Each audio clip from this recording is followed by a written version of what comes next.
what ethnicity would you think I am? Any guesses? So I heard Hispanic? Indian. Okay. American Indian? Japanese. Filipino? Japanese? Thai. Okay, Thai. So I'm actually 1/4 Indian. My grandfather on my mom's side is from outside of Madras or Chennai in the state of Tamil Nadu. And so that's why I'm a little bit darker. And that's why in middle school I was called a beaner once.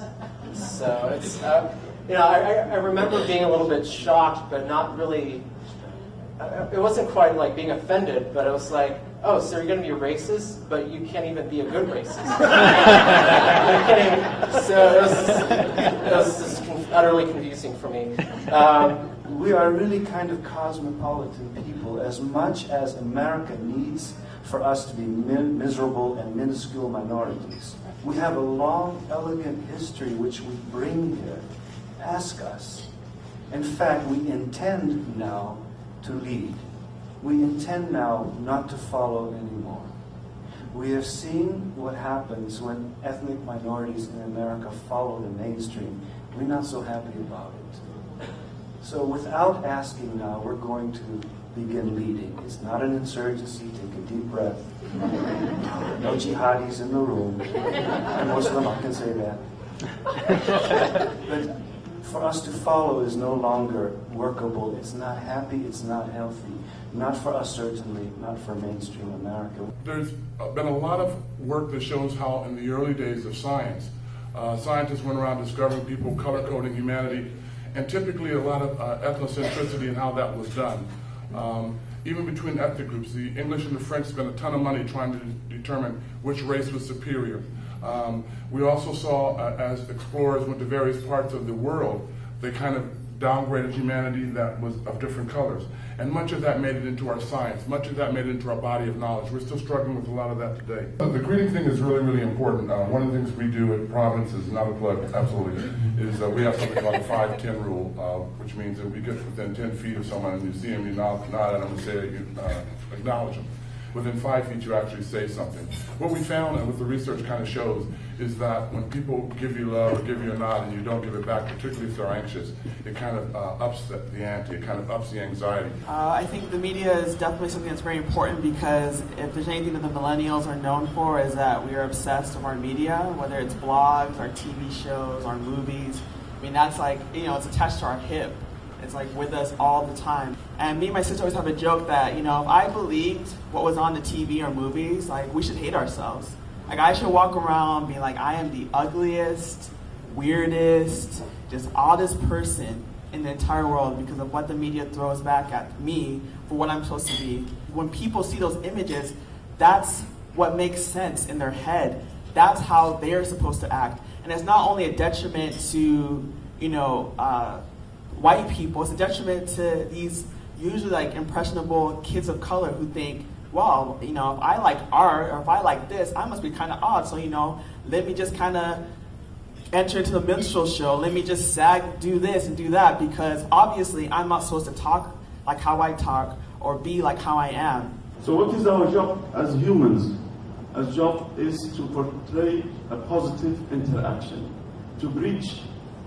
No matter how much challenges we face, we have to build bridges of understanding. We have to talk in a positive way, to talk and talk and talk, and have a plan of action. And this is the only way that we'll be able to create that utopian society, better of love and respect. I'm an award-winning diversity development proponent. I promote diversity. I believe in diversity. Why do I believe in diversity, and how can I promote it so easily? Because my religion promotes diversity. My religion recognizes the differences and the rights of all people to have those differences. And they don't have to be or follow my faith in order to be afforded the right and respect for their diverse colors, shapes, sizes, ethnicities, gender, and points of view. And that's a reality. And in fact, my religion requires me to defend that. There's a long history of projects done by the city in this neighborhood. And what they all have in common is a disregard for the consequences of how they affect the people who live here. The sum total effect of all of them is to nearly destroy the black community by making it impossible for them to maintain their families, homes, and community here in the Williams Avenue District. This is a meeting of the Portland Development Commission in November 1971. The guy is pointing to his reader board there, and I'll tell you what that says. The chart points out for the criteria for the Model Cities program that planning must involve residents of the affected area and the city as a whole. So what the Portland Development Commission and Emmanuel did in concert with each other was to do an in-run around this program. They got an exemption to the Model Cities program so that the Portland Development Commission could simply condemn another 9 square blocks of houses and demolish them and not have to go through any community involvement. This is the district that was torn down. What was then the most important core of the Williams Avenue Business District. This is Williams and Russell. We're looking northwest. And so Emmanuel was able to get those 9 square blocks of mostly black-occupied residential and commercial buildings. But just as the bulldozers finished their work, the news arrived that the funding for the Emmanuel expansion project had failed to vote in Congress. They didn't even have the money to build that. So they tore all this land down, and when you go up Williams and you see those vacant blocks, they're still there. More so than any other neighborhood in Portland, the Williams Avenue District has endured the priorities of politicians and special interest groups because it has the least amount of political power of any neighborhood. The character of this neighborhood is more challenged today than it ever has been. This issue is not about public safety. The issue is whether the neighborhood can have a say in the plans that will forever change the character of it. Somebody asked me recently, I was back on the East Coast, and they said, you're a real Indian, aren't you? I said, yeah. They said, well, I could tell because I could see it in your cheekbones. So I said, really? I hate it when people stare at my ass.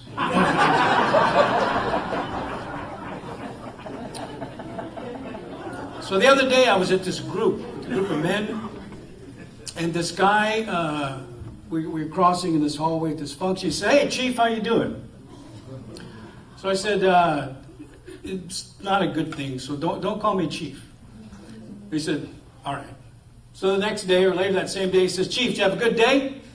I said, yeah, but I really prefer it if you don't call me Chief. He says, all right, Chief. So he's a little bit older than me, so I'm trying to be respectful. He's like an elder. So anyway, the next day, he shakes my hand each time, and so the next day he says, "Did you have a good night, Chief? Did you sleep well?" So I said, "Okay, we got to talk." And so here's the deal: it's disrespectful and offensive when you call me Chief. If you call an African American person a nigger, or this person a wop, and all the other kind of stereotypical pejorative terms, these are offensive things. And so it's offensive when you call me that. In the Lakota way, I want to be Chewichash. I want to be a common human person. We don't have chiefs and strive to be great and be recognized for greatness as chiefs. We don't even use that kind of language. So he goes, wow, I am so sorry. I had no idea. I was calling you Chief because I recognize these qualities in you, so I was meaning it in a very complimentarian way. So he said, forgive my ignorance, because I just didn't know. I said, well, that's okay, then we're cool. So if we never take the time to know and to love our neighbor, then we will be bound by our own ethnocentric bias. And every person in this room, red, yellow, black, and white, you are narrow-minded, ethnocentric, with limited vision, as am I. And the reality is, There are no exclusions. So repeat that with me if you don't mind. Entertain me here. So I am ethnocentric, narrow-minded, with limited vision. Okay, look at somebody at your table and say, you are ethnocentric, narrow-minded, with limited vision. And there are no exceptions. I don't want to talk about the abstractions of race and sexism. I want to talk about the realities, what it feels like. I want you to think about it. I want you to know that it hurts when you step into a school that says no niggers on the step and you are terrified and you don't know what's going to happen to you and there's nobody there to protect you. It is your first day in this school on the west side of Chicago. It's terrifying. I went into therapy. It helped me get over some of the belief that it was my fault. It never helped me get over the scars.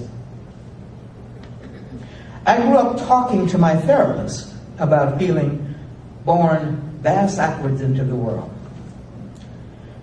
I didn't like myself because I was gay. And I couldn't figure it out how I was going to live in this world and be an upstanding human being. I used to tell her, I think I just want to get on my horse and ride off into the sunset because I just don't know what to do with all this stuff.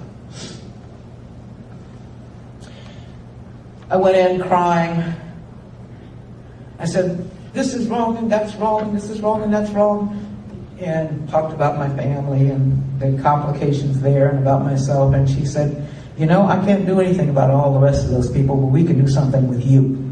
I stopped crying. I said, whoa, this woman makes sense. This makes sense. Something has to change here. I grew up and I decided it didn't really matter much to me why somebody was going to be biased or bigoted when they related to me. I didn't care if it was because I'm a dyke or because I'm black or because I'm a woman or because I'm fat. I'm sick of it. I am just absolutely positively sick of it. I don't even care about the analysis. Just get the hell out of my way.